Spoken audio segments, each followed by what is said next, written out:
Je crois qu'en tant qu'usager du train et du vélo, mais aussi vice-président de l'AFNO du Bourgogne-Franche-Comté, moi je regrette un peu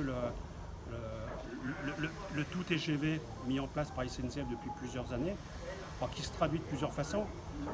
C'est qu'on n'a plus d'informations maintenant sur les liaisons TER longue distance. Là, je peux acheter mon billet de le Paris-Bercy, mais je ne sais pas où faire les changements. Parce que là, il y a des changements, au moins à Dijon. Ouais. Donc, comme on sait la difficulté qu'il y a entre Dijon et Paris-Bercy, donc trouver les trains qui le font. Donc là, soit je vais au renseignement, soit je vais sur Internet. Cette machine fonctionne à peu près correctement. Sauf qu'elle indique d'abord et en priorité les trains qui arrivent en gare de Lyon. Ouais. En précisant qu'après, ce que j'avais mis, Dole, Paris-Bercy. Ah oui. Parce que je sais que les TER arrivent à Paris-Bercy. Mais il me met quand même le Dole-Ville Paris-Bercy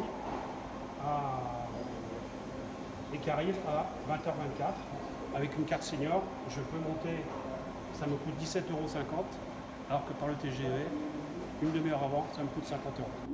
Qu'il n'y ait plus qu'un seul guichet, ça on peut l'entendre dans une gare comme Dole. Mais encore faut-il que le guichet soit ouvert aux heures où les usagers viennent dans la gare. Il n'y a pas de fiche horaire mise à disposition des usagers. C'est très dur d'avoir des informations sur les sites internet.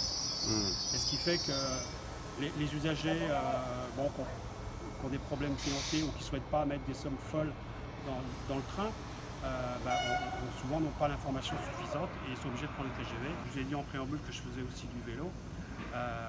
On est dans l'est de la France. Les TGV prennent pas les vélos.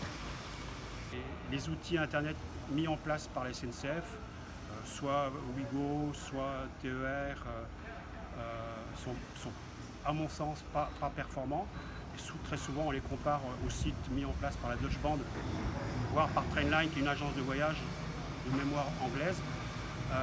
Si on prend le train et on a plusieurs changements en France, je ne parle même pas des trains européens, si on a plusieurs changements en France, moi je vous invite à aller sur le site de Trainline ou de la Deutsche Bahn. C'est beaucoup plus simple et voire parfois moins cher.